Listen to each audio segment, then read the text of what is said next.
It's a very good question, man. And what I tell people is, relationships move at the pace of the population, not at policy. And this is something that our senior leaders cannot seem to get their head around. They throw Green Berets and others in there and they expect them to build a relationship in a year and then hand it off and leave. The reality is it doesn't work that way. It's just like the certificates on the wall. They're built one engagement at a time. And you have to be a contributing partner to that relationship. If you looked at the Paraguay example, that was 1999 when I needed the range. Those certificates went back to 1986. Lieutenant Colonel Scott Mann, welcome to Point of Impact. Hey, Aaron. Thanks for having me on, buddy. Well, it's I've been really excited about this for a long time. I've been hoping to get you on the show, and I've been hearing your name for years now, from of course, Pineapple Express and all of the various activities you've been up to since then too. So and even in preparation for the show, I went back to a few of your other shows, like Sean Ryan and Mike Rowe, and I tell you what, I couldn't help it, man. I was like crying this afternoon. So I want to get into all the good stuff you're doing, and of course your upcoming book release. But let's back up a little bit, give a little background. You tell me about your service, the Green Berets, their mission, and we'll go from there. What's different about the Army, Green Beret Special Forces as compared to the other special forces, the other branches? Okay. Well, first of all, thanks for having me on, man. Huge fan of you and what you do. You're an inspiration to me for sure. And I always tell people, first of all, a lot of people get confused with the Green Berets. Our official name is Special Forces. But a lot of people confuse us with Navy SEALs, Delta, Rangers, and it's easy to do because, frankly, the movies don't do us any favors, and a lot of the books that are out there, and even to some degree, we've done it to ourselves. But the Navy SEALs, Delta Force, all Rangers, those are mostly surgical strike type units. They are very, very good at coming in on a target, taking the target down, and they come off the target very quickly. They usually do the mission themselves. They do unilateral type raids, door kicking, that kind of thing. Green Berets do some of that, but really the specialty of a Green Beret and what they're known for is to work by, with, and through indigenous people to help them stand up on their own. So if you've ever seen the movie 12 Strong, it's probably the only one that came close to getting it right, where you go in with 12 and you come out with 1,200. And it really is based on the ability to work from the bottom up, from the grassroots level, to build relationships. And as I call it, getting locals to go up on their rooftop and fight. That's where my term rooftop leadership comes from. And most of that is built on the ability to model leadership when it's very difficult and people are afraid and reluctant, until you can build enough social capital that they follow you up onto the rooftop one at a time. And that's really what special forces do around the world. And I'm right here in the Florida Panhandle, just down the road from 7th Group. Yeah. In fact, there were some of these Green Berets were the 7th Group guys were some that helped me train to get to my first mountaintop after losing my eyesight. And I, for one, I thought it was hilarious that you needed a master mountaineer badge, even in 7th Group, to climb the climbing wall at the gym. Army. But tell me, what is it about? Talk about the trust factor here, building relationships. What is that? For the lay person, the Army goes in there and they smash and blow up stuff, and we win the day, and then we leave, or we guard things. What is it about this relationship building? It's so important. Well, let me put it in the context of Afghanistan, for example. After 9/11, we were hit, or on 9/11, we were hit with the worst terror attack in our nation's history, right? 19 terrorists from Al Qaeda crashed airliners into the World Trade Center, the Pentagon, and, we're trying for the Capitol when they were forced down into a field. And we had never endured an attack like that. But where did that attack emanate from? It emanated from a very, very rural part of the world that is undergoverned, that is at risk, and that many could argue was ungoverned. There was just no architecture or institutional systems in place. And this is where bad actors set up shop. This is where violent extremists set up shop. This is where international cartels set up shop. And even nation states use these sanctuaries to prepare, train, plan, project. And in the modern times, getting at these places is very, very difficult. Even if you do surgical strike, it's kind of like mowing the grass. Another one pops up. Where when you go into a place like that, if you're going to put it down for the long term, you need for example, a community or a partner force that can deal with that over the long term. So you don't have to keep going back and mowing the grass. And that's where trust and rapport and social capital come in, relationships, the ability to connect with people at a local level, places that are low trust. They're very different than you are. They don't have much to do with you. They don't want anything to do with you. And you've got to get in there, and instead of reaching for, your M4, you got to reach for a handshake whenever possible. Now, sometimes you just got to gun up on somebody, and that's how it goes. And that is part and parcel of that work.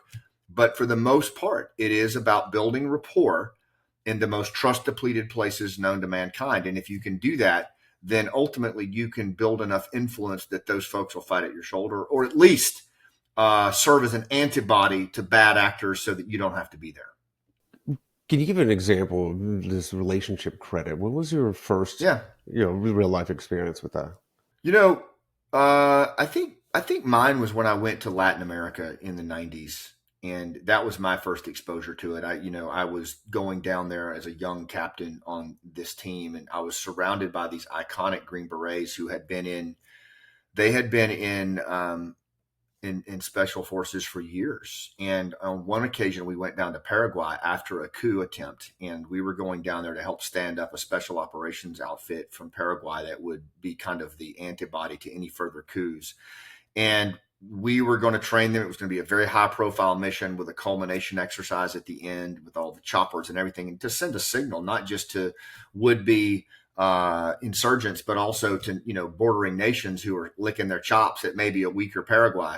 And so the job of the captain, in this case, my NCOs did all the training. My job was to make sure that all the resources were on hand for the final exercise and the rehearsal. Well, I had forgotten or failed to really schedule the rehearsal like I needed to. And a lot of resources had fallen through. I had to basically go back to my team sergeant and my warrant officer and tell them I'd screwed that up. And my warrant officer grabbed me and he said, "Hey, come on, let's go." And we went to the range control shack on the other side of the compound where we were. And we went in there and salsa music was blaring. And this little short, fat Paraguayan captain was in there. And my warrant officer, Chief McKay, call sign Diablo, who had been in special forces for like 25 years and all of it in 7th Group. He goes up and starts speaking Spanish to this guy with his cigarette hanging out of his mouth. And I could barely even keep up with what they were saying. And when it was all said and done, we walked out in my limited Spanish. I didn't really understand what had happened. So I asked Chief, what was the outcome? And he said, good news and bad news. Bad news is, or the good news is you got your range, you got your resources. The bad news is you got dinner plans tonight.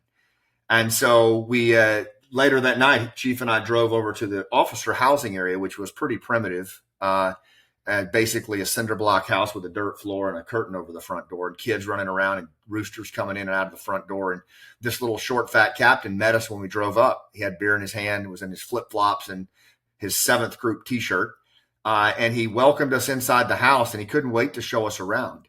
And when he took us inside, Aaron, he was so proud, beaming from ear to ear to show us his living room. And the entire living room was decorated in those cheap, black framed supply room certificates of appreciation from Septimo Grupo, 7th Group, going all the way back to 1986. And this was 1999.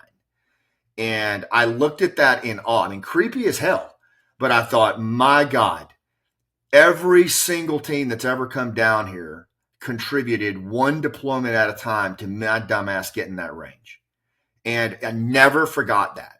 It was driven into me at that moment. I fully understood what it meant to build rapport, what it meant to play your position as a Green Beret, and what the relationships really could lead to. And if you look at our history for the last 50 years, it's those small connections, relationships built over time that have made really big things happen throughout history. What kind of personality types, or what kind of person, uh, what kind of warrior do you expect, or do you see more traditionally as a Green Beret? I get asked that question a lot from particularly young people who are trying to sort out if they want to try out to be a SEAL or a Ranger or a Green Beret. And what I tell them is it's the same thing I say in my book, Nobody's Coming to Save You. Um, a modern day Green Beret is a combination of John Wick, Lawrence of Arabia, and the Verizon guy or the Sprint guy or whatever. In other words, they are relationship based connectors who just happen to be lethal, right? I mean, if you think about John Wick, the guy is very, very lethal, but he's also very surgical. And frankly, once he gets going, he has no issue with dishing out violence, but he's reluctant to do it in the beginning. It's not like he's going around just smoking people to do it. Like there's a reluctance to it, but it's very surgical, and it's at a baseline capability that he just has.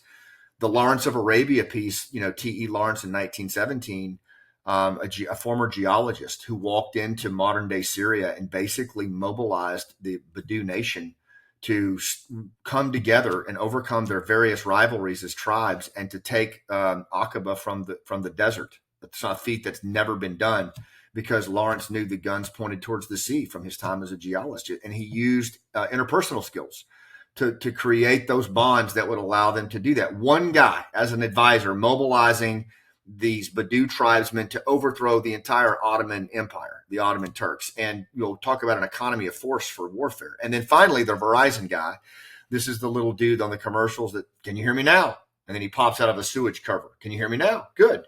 And then he's in New York City. Can you hear me now? Good. And he's constantly connecting. He's got like an obsession to connect people. And that's the other component that a lot of people don't see. It's what allowed us to do Pineapple Express, is this obsession with building networks and connections at every level, because that's actually what gives you that horsepower to get beyond 12 people and really get big stuff done in a crisis.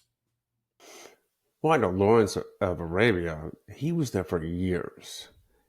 How long were we building relationships in Afghanistan?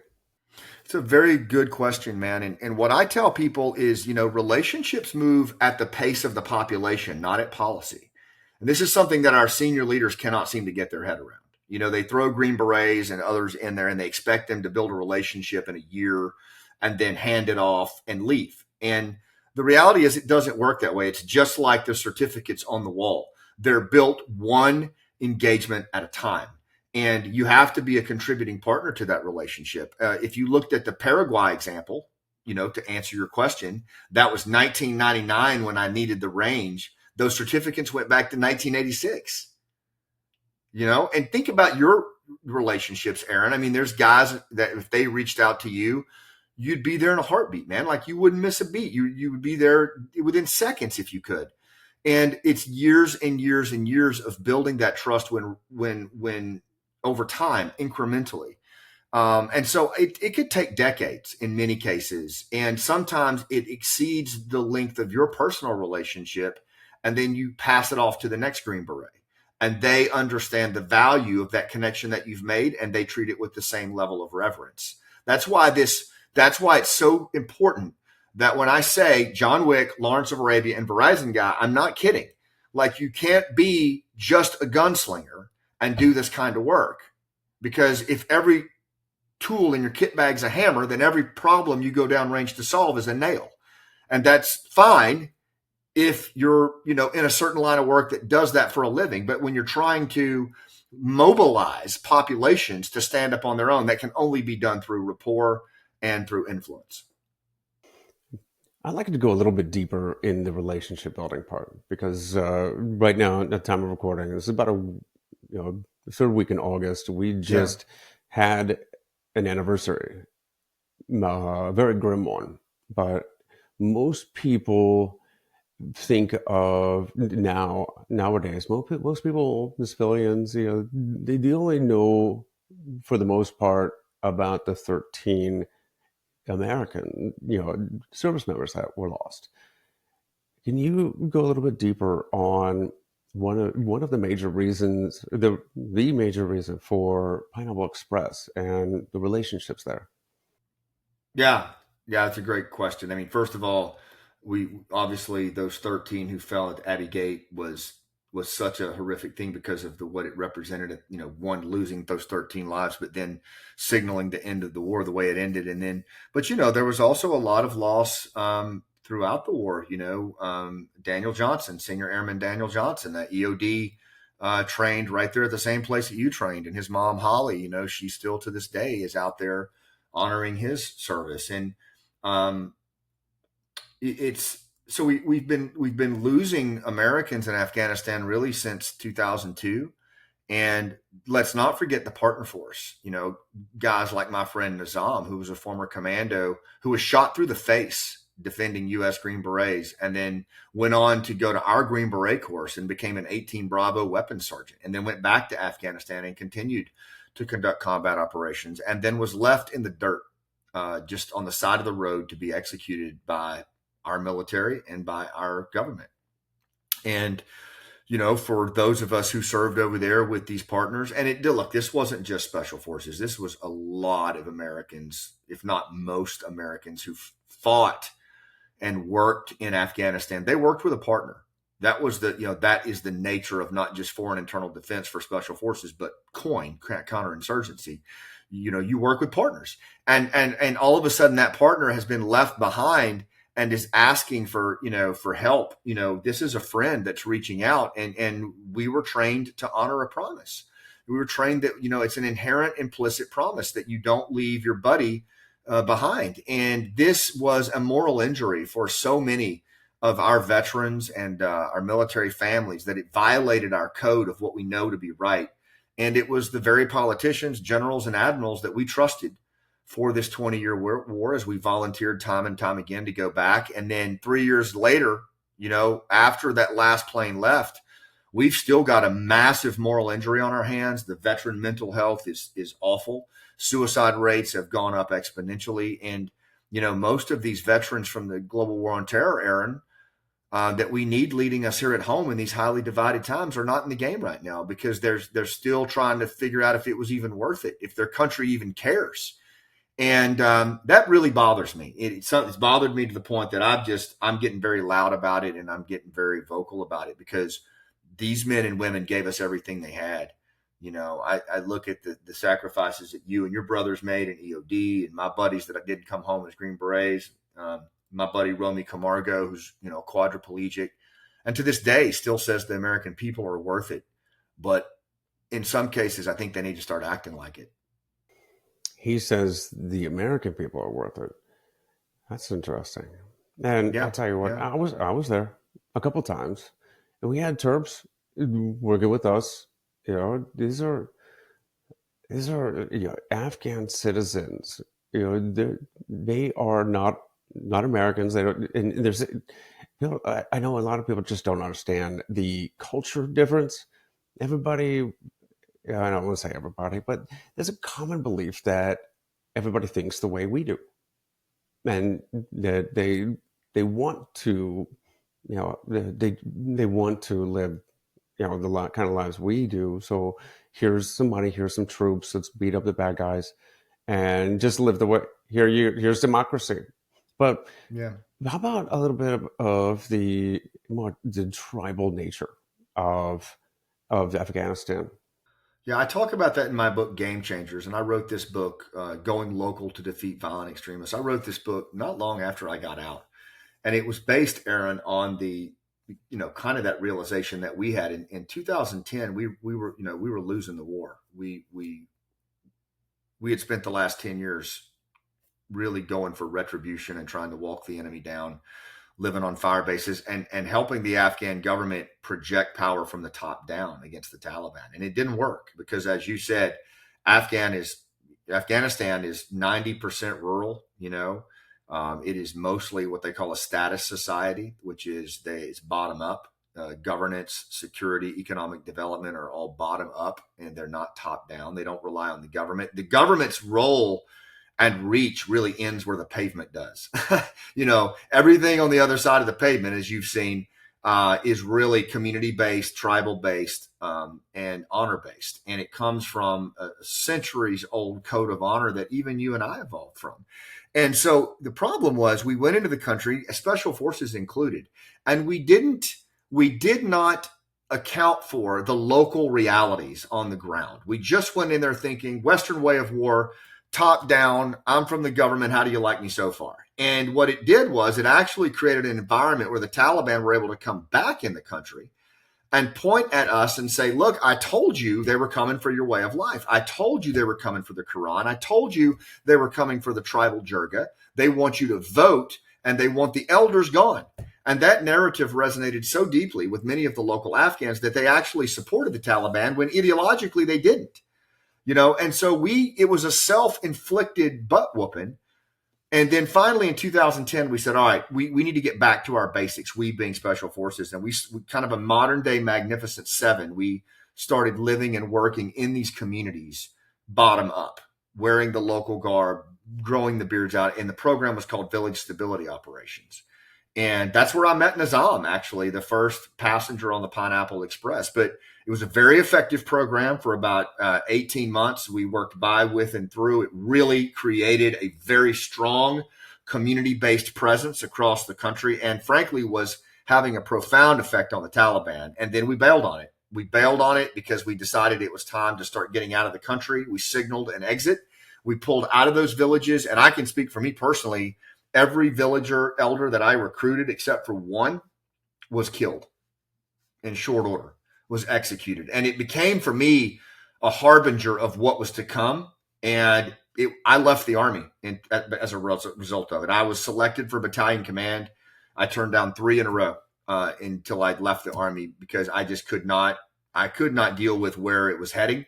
And I hate it, but I was right. Like, it ended up, what happened with VSO actually happened across the entire country. And so, we didn't understand that country. We tried to put a square peg in a round hole. I don't think we were wrong to be there. I don't think we were wrong to build capacity there, because I think that America has a long history of very successful foreign internal defense in Colombia, El Salvador, Philippines. It is a way of projecting national security that is responsible and builds capacity. And I think it's a solid move, but we didn't even understand the country or our own capabilities. And we tried to force a solution that just wasn't tenable. Yeah, I try to explain it to some people. They say that we'd been there for over 20 years and the war was over. So why not pull out? And on the flip side, there, I talk about we had about 2,500 personnel left there, and what about Germany, Japan, Korea? How many people do Italy? How many people do we still have there? Right. They're just if nothing else, a deterrent force. Absolutely. And you got to think too. Yeah. I mean, what happened to us on 9/11? The worst attack in American history. And it came from a safe haven that we had, we had no intelligence on the ground.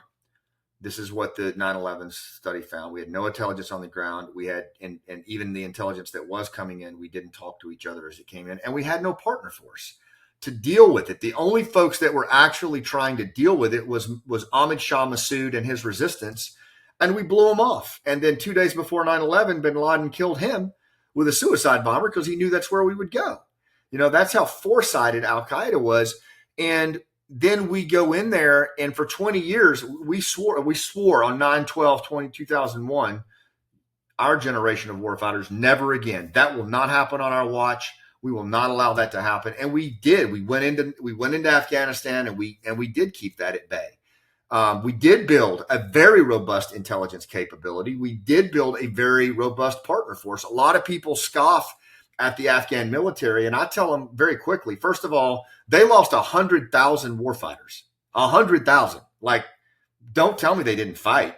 And yes, they had problems with desertion, and yes, they had problems with recruiting and morale and graft, but it was often because of how we actually stood the army up, and they have to take responsibility too. Don't get me wrong. But, the army was 20 years old? The army hadn't even been in existence before we came into country.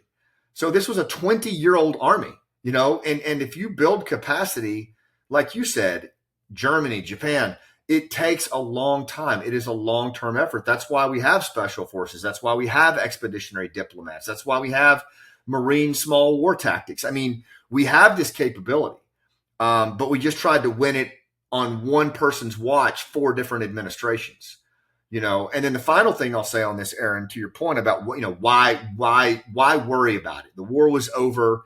Well, there are 20 plus violent extremist organizations in Afghanistan now who are operating on the bases that we fought on. The son of bin Laden, Hamza bin Laden, is back in the country, and he's married to the daughter of Mullah Omar, Ayman Zawahiri, and Siraj Haqqani.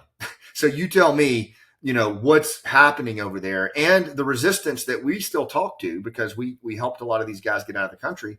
They're telling us that very late stages of attack planning are underway for the United States. And in fact, the operatives for those attacks are already here. So this is pre 9/11 dashboard blinking red again.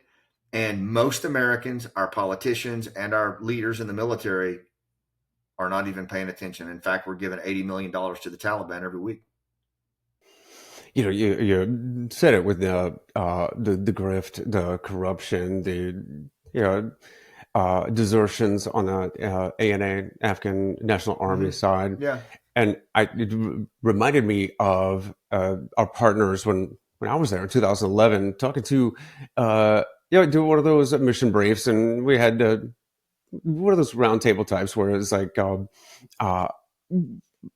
why aren't our partners, the Afghan partners, taking the lead into these houses or whatever, and complaining basically that they're not doing their job. But the Afghan army colonel said, he just asked how old is the U.S. Army? 237 at the time. He said ours is 7 years. 7 years old. It isn't an overnight thing. Of course, I don't know how many years he'd been carrying his M16 like a briefcase, but he did definitely had a point. Yeah, it's a fair point. And your point's fair too. I mean, these guys, they have to take responsibility for it. Ahmed Massoud, the son of Ahmed Shah Massoud, he has taken responsibility. He's like, we Afghans need to own our part in this, and it's a big part. And they also, I believe it's time for them to resist. We did our part to help get some out, but now I think it's time for the Afghans to resist the Taliban on a wholesale level. This is their war to fight. And I wish them Godspeed in doing it, but they do need to actively resist. But I also think that the United States, we just sometimes I really wonder if we aren't the bad guys in how we approach things, and I hate to say that, it makes me sick to say that, but in for example, when we talk about the Afghans not fighting, we built that army in our own image. These guys were walking around in Oakleys with Copenhagen sticking out of their lip and their hats cocked backwards, and more optics than you can imagine on an M4.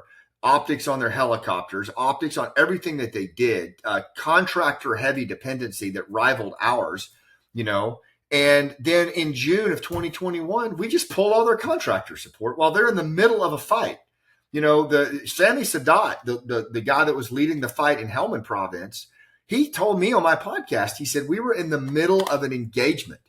And my air commander walked in that morning and said, we have no air capability. All the contractors are gone. So we pulled the contractor support in the middle of June with no warning. And then when they asked for it back, we didn't give it to them, And so I'm just curious, how do we expect an army that we raised in our own image for 20 years, completely dependent on contractor support, and then you rip that out and then you bail right behind them? I don't know how in the world you can expect an army like that. I mean, why you would be surprised if the Taliban rolled into Kabul the way they did. And then to legitimize the Taliban, who are a draconian regime at best, who practice the worst gender apartheid on earth, and who are in bed with Al Qaeda and intermarrying them, and we give them $80 million in U.S. tax dollars.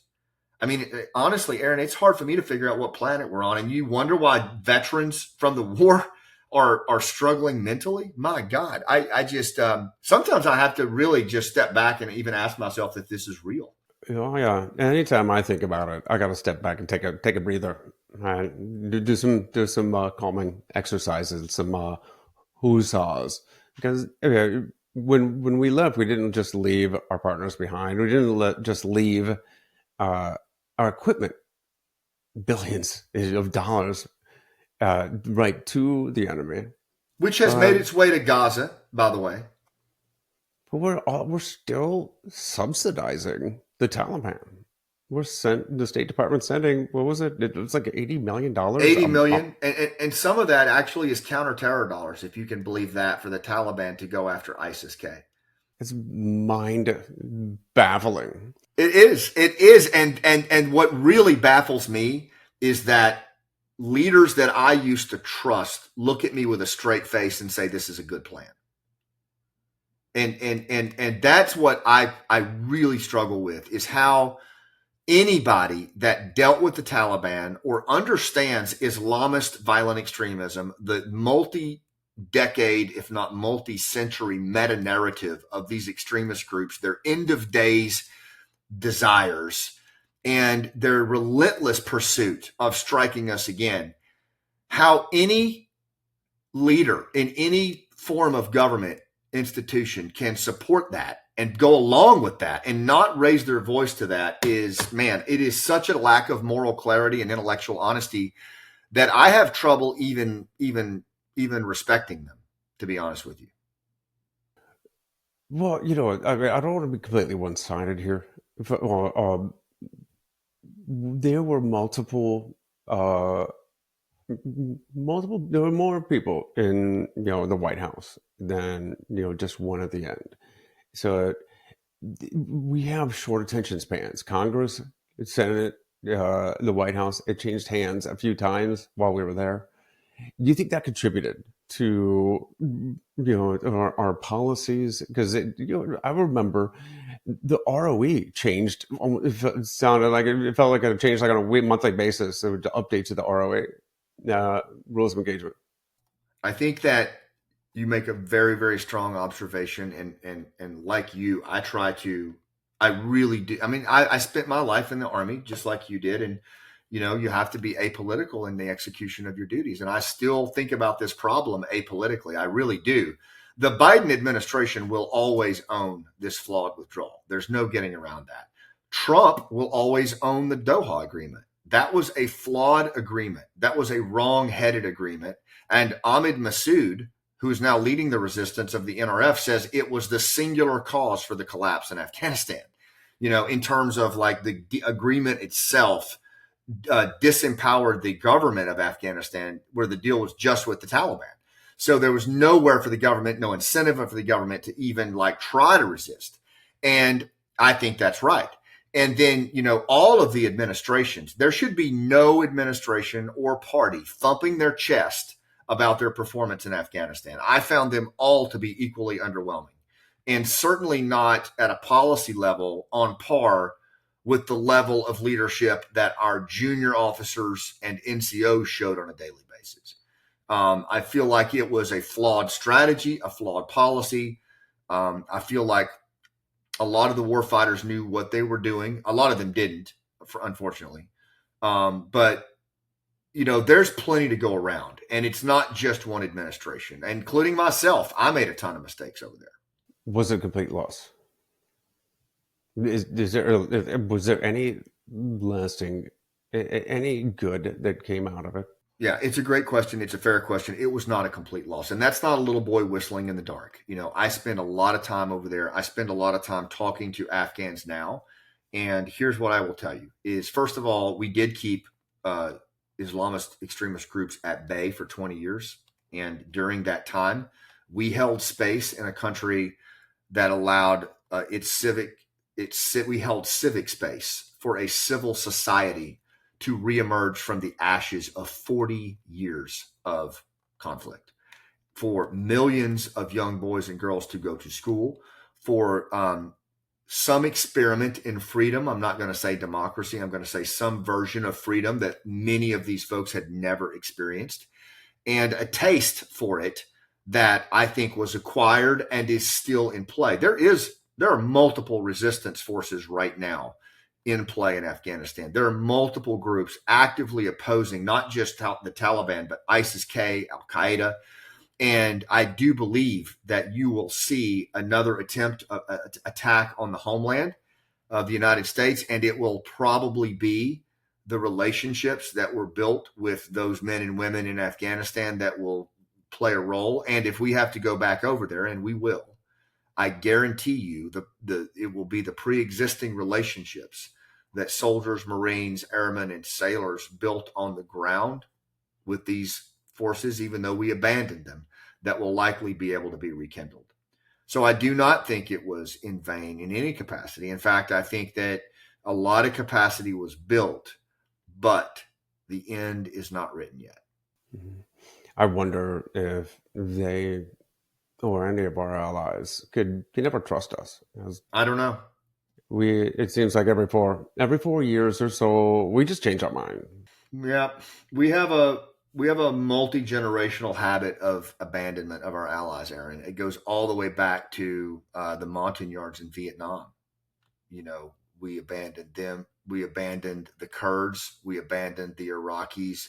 We abandoned Afghanistan in the 70s. We abandoned Iran when the Shah was deposed. I mean, we have a long running history of bailing on our partners when it becomes politically inconvenient. And the problem with that is you don't get a friendship mulligan in life. If you do that kind of crap in your personal life, you isolate yourself pretty quickly. And when you're in duress, you're going to find yourself alone and friendless in a very dangerous world. And that's where we're headed right now. And, I've got several examples of where special operators have told me that in Ukraine, while they were advising, they would say with urgency to their Ukrainian partner, "Sir, ma'am, I just need you to trust me." And they would say, "Oh, like the Afghans trusted you." So we've made it very dangerous and very, very hard for our for our next generation of Green Berets and advisors to build social capital. And if the thing that bothers me the most about that, Aaron, is I don't believe that we have done a formal lessons learned. I don't believe that we have crystallized that learning and frankly, responsibly owned it and said, we have created a situation here that's affected recruiting, retention, national security, the future of rapport building, partnership efforts. We own this, our generation. We need to figure out what went wrong and we need to fix it so that we don't do this systemic abandonment again for our kids. And I haven't seen that. I haven't seen anybody insisting on after action reviews, lessons learned that are really harsh and accountable. They're all like glossing it over and talking about it was the greatest airlift in history, which is just crap.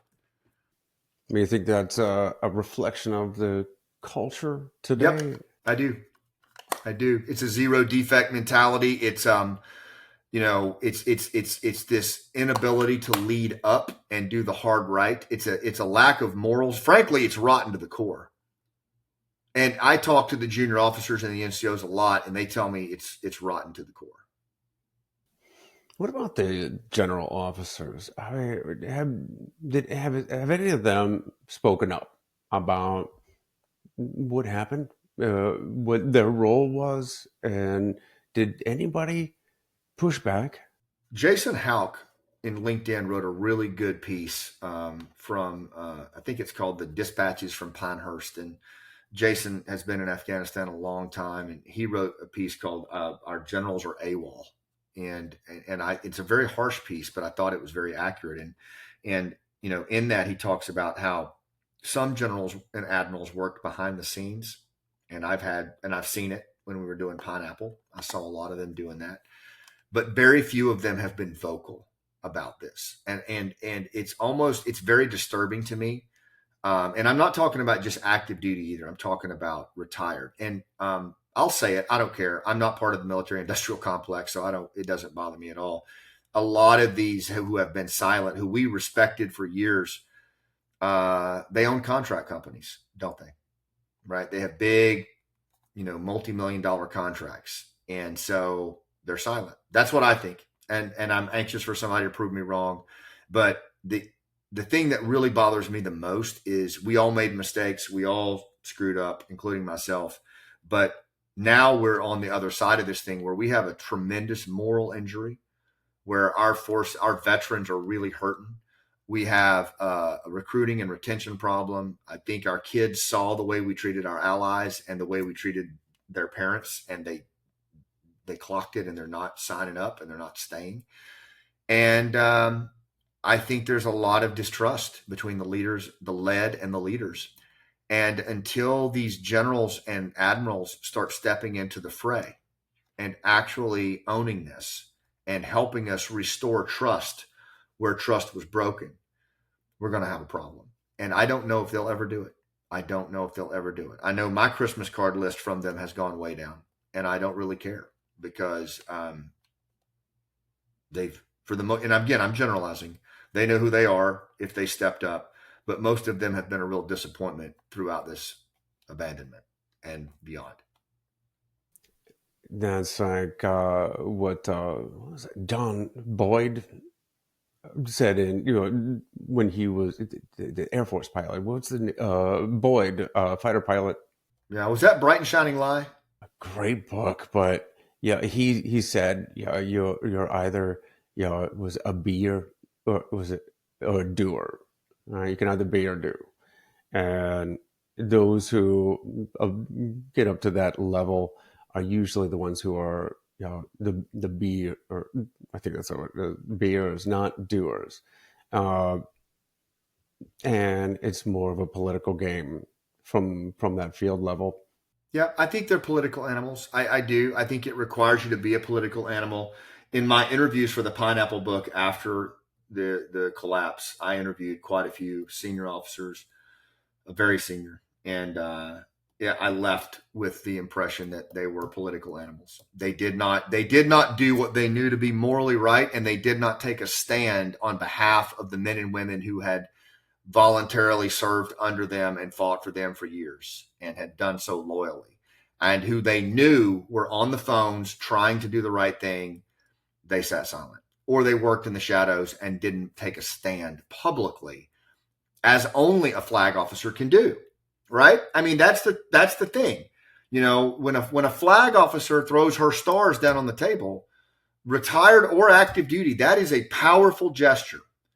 And I actually had several of them come back at me and say, Scott, well, do you think we should just throw our stars down anytime we disagree with a president? And my response was, when it's morally wrong, yes, I do. And so do a lot of other veterans and their families and these Gold Star families. And, you're the one that has to live with it, I guess. But that's just how I feel. And then every day that goes by, I feel stronger about it because I see these men and women that are killing themselves, that are asking themselves if it mattered, if it was worth it. And that is such an egregious thing to heap on the shoulders of these amazing men and women who gave us so much. They should never have to ask that question. And they should never have been put in a position where they were cashing in their kids' college funds and their 401ks so that they could pay for safe houses and medical drops for allies who were abandoned by the government. As my buddy Duke says, we put these veterans in a position where they had to solve an Uncle Sam-sized problem with a pension fund. And that is unforgivable. And if you allowed that to happen without raising your voice, shame on you. That's all I can say. Simple answer: if it's contrary to your core values, and every branch has them. Isn't that what we're taught? Tell me a little bit more about Operation Pineapple Express. Well, that was essentially that was what that was. It was a group of volunteers, men and women, who mostly special operators, mostly special forces, but not all, who were each trying to help an ally or a friend get out of that country. It started with me and Nizam, my buddy, Sergeant First Class Nizam, and it just evolved into once we got him out, a group using Signal, our cell phones, and relationships to basically create kind of an underground railroad to help these allies get out, and in close coordination with some guys from the 82nd Airborne and the Marines, and to just honor a promise, and get as many out as we could. I think when it was all said and done, maybe close to 1,000 got out, but a lot more didn't. And since then, and there. Look, by the way, Pineapple Express was one of hundreds, if not thousands, of volunteer groups who were all doing um, great work. And I think honestly, there was nothing unique about what Pineapple did in the context of those other groups. But what I will say is we told the story pretty actively, and I think that story resonated with people. And then I ended up writing a book on it because I wanted the story to be told from the third person, not at this time one time at band camp, but from the third person of what the men and women on the ground, the Afghans, did, and their U.S. partners who cared about them. And so it resonated. I think it stuck. I think it became kind of emblematic of bottom up leadership and what getting big stuff done when nobody's coming. And 3 years later, people are still, I think they still look at Pineapple as what's good in America. And I agree. I think it is. Well, there's a growing divide. We're becoming more polarized. That we're becoming more we're angry. It seems more often we're more pissed off at our friends, family, neighbors by simple comments. And what's going on there? And can we turn this around?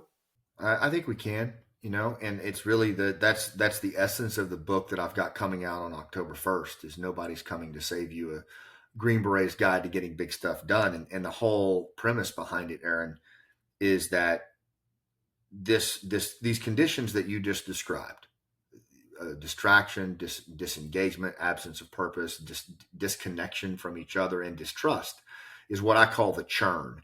And it's a novel, unprecedented set of social conditions that we face that we didn't have 5 years ago. It's very, very similar to what we saw in Afghanistan. It's a very high degree of social division.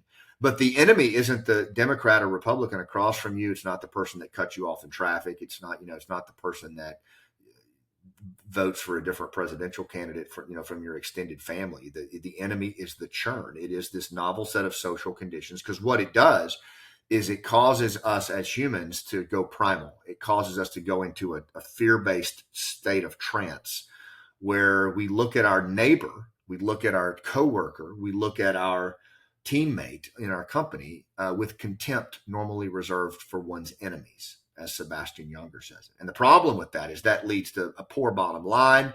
It leads to people not following your vision. It leads to reluctant clients.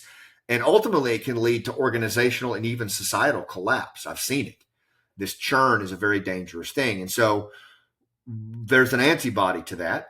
And it's understanding this human operating system, this primal creature that we are, that we have been for 250,000 years, and then understanding that reality and using old school interpersonal skills to build relationships and social capital in the face of that churn. That is the antibody. And the reality is nobody's coming to save us to do that. Nobody's going to come riding over the hill to make that happen. No matter who wins this election, we're going to be more divided than when we started. And nobody's coming. The same way when we were in that village, nobody was coming. It was up to us to build the connections. And so I believe that's where we are today. And that's what this book that I wrote is about. It's a handbook for building relationships in low trust situations, the churn. Because what I found is what works in life and death works even better in life and business. Yeah, there is, I think, an inflection point here where we're becoming more aware of the root cause, but is it too late? I've had a few I've had a few guests on here, like Erica Commissar is a clinical social worker, psychoanalyst, and of course, like books like Anxious Generation. What are we? Are we reprogramming our brains? And with the screen time, we're not getting Yeah. those social interactions. But then the answer is just put down the phone and go hug your kids, go talk to your neighbors. I talk about this a lot in my book, a lot, because I believe we've become so entangled with digital technology. What Ian McGilchrist, a psychiatrist and literary scholar and author of The Master and His Emissary, he says that it's a represented world that we've fallen in love with. It's a represented digital world, and as a result of that, we're living in an arena that's not even real, and it creates a primal response, though, of trance state, of fear and anger, and we're entangled with it. And so, in the real world, in the natural world, we're not even present. We're in this represented world, and one of the things that I say in the book is we've got to find ways to lead ourselves and our kids and our families out of that. We've got to disentangle. It's very difficult. It could be too late. I don't think it is. If we don't start to move soon and we allow AI to entangle, we could be having a very different conversation. But right now, I still think there is a way out of it. I take heart in Robert Putnam's book, The Upswing, or Bowling Alone, where he talks about a time in the early 1900s when America was at a low point. There was this haves and have-nots, the polarization that you talked about. There was immigration and infrastructure was a real problem, and everything was falling apart, and the pundits were warning that America was on her last days. And all of a sudden, a couple of drunks in Akron, Ohio, who couldn't get sober. Nobody was coming. They realized they weren't. And so they had a meeting, and they called it Alcoholics Anonymous in 1917. And Dr. Bob and Bill W. started a movement that resulted in millions of people getting sober. And that would have been an anomaly, except for the Rotary Club formed the same way, the Junior League, the NAACP, Future Farmers of America, the National Park Service. I mean, it's literally a who's who of bottom-up community groups that we all knew as kids that in the early 1970s started to plummet again. But that period from early 1900s to the 1970s ushered in the longest running period of human connection in our history. It was a really profound period in the United States of stability, and it was bottom up.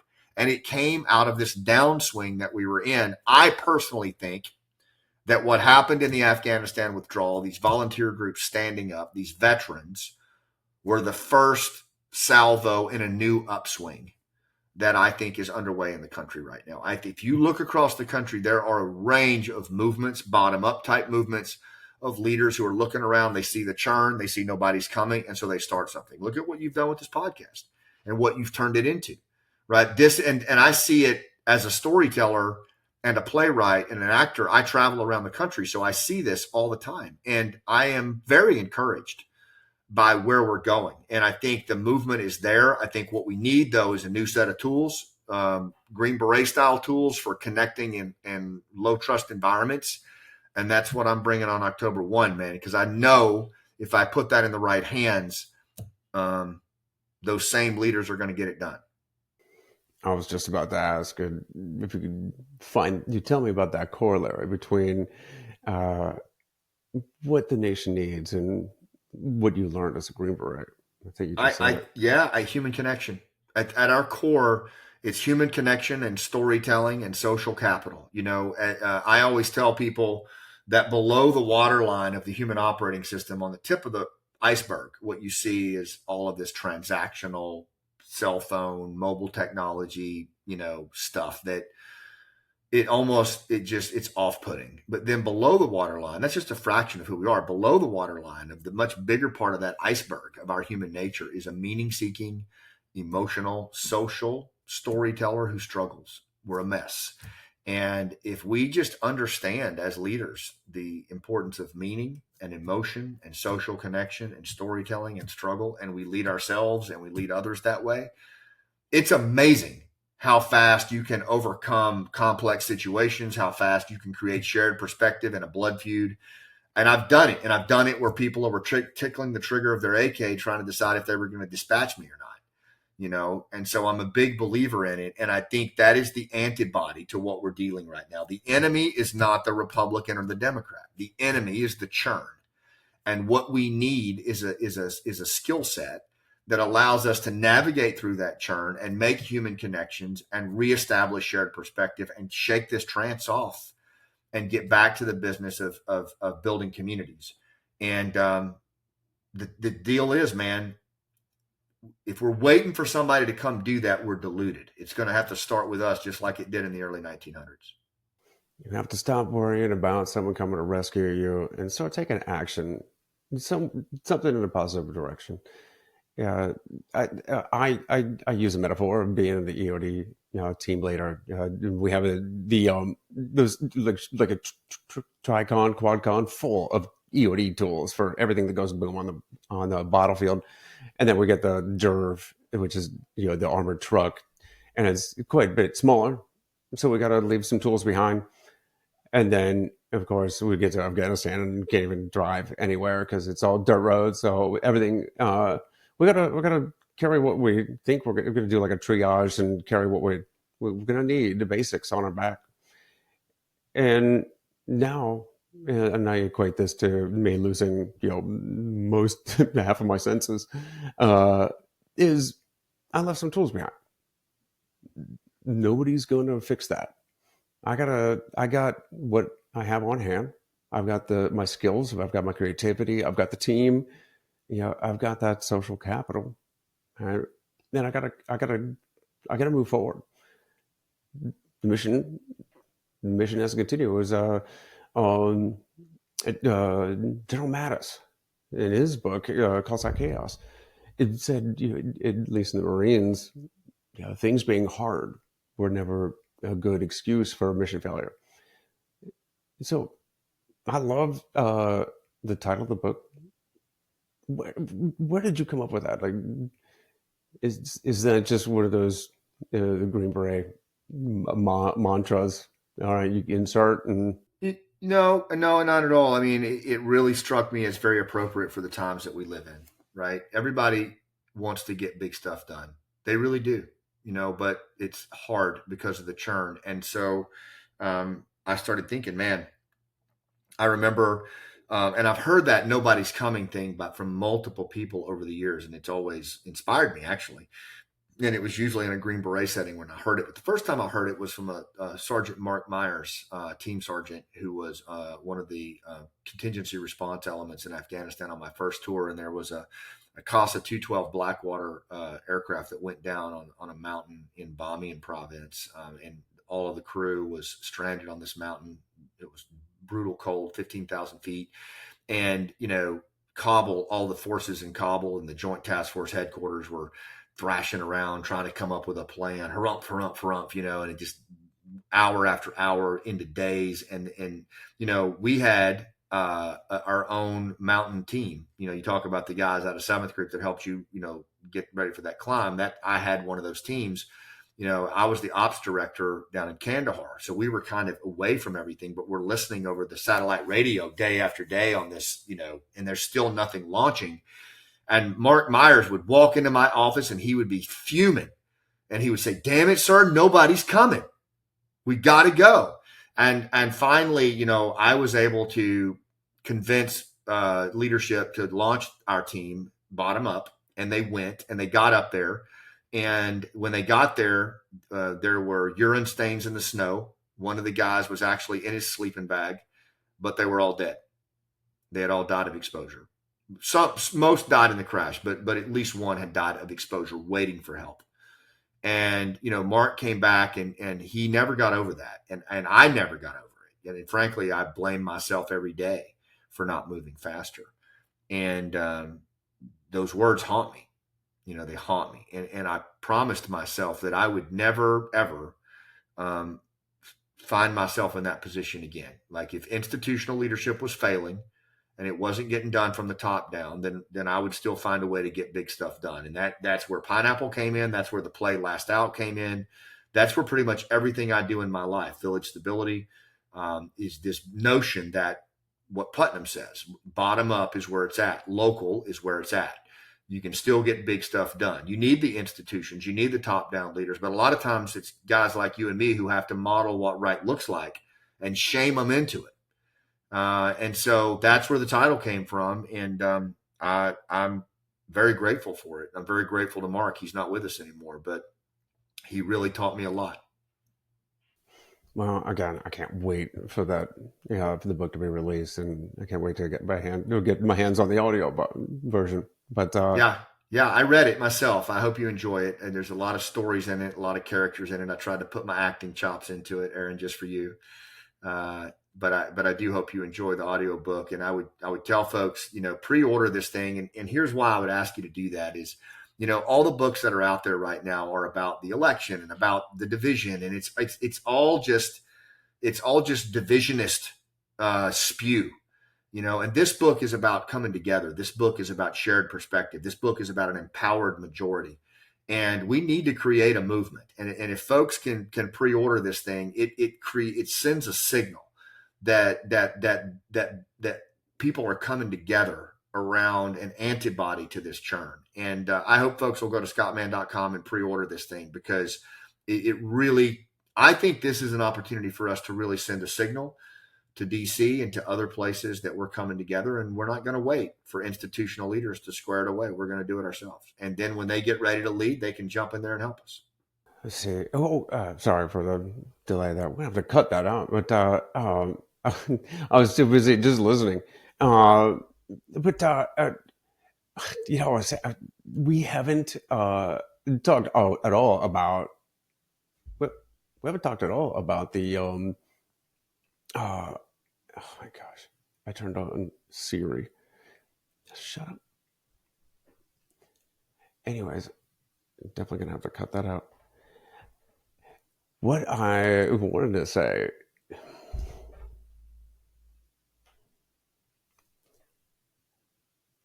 Sorry, not saying it. We didn't get a chance to talk at all about the play, the movie, but I'm afraid we're starting to go long, and it's very curious about how you went from warrior to thespian. Uh, maybe the next time, because You know what? Let's do that. Let's do that, Aaron, because here's the thing. We're getting, I'll even kind of make a little surprise announcement here on your show is we are getting ready to put the play back on its feet. There is going to be a 2025 tour, and we're very excited about it. Some a lot of new faces, It's going to be really exciting. And so what if, maybe I can come back on and we can talk about the tour and what it's going to look like, maybe in the late fall or something, whenever you got some time, and give people an opportunity to get refamiliarized with the play, the story behind it, and get to see one of the shows. I know the audience would love that. As we wrap up here, I just want to jump into the final segment, which is the countdown to impact. It was a 3, 2, 1, all things that had an impact in your life. 3 books, 2 quotes, and 1 person. Okay. 3 books. It's so funny you asked that. I keep them right here, so it's kind of cheating. But the first one is The Little Book of Talent by Daniel Coyle. The next one is Tribe by Sebastian Junger. And the final one, and my favorite, is The War of Art by Stephen Pressfield.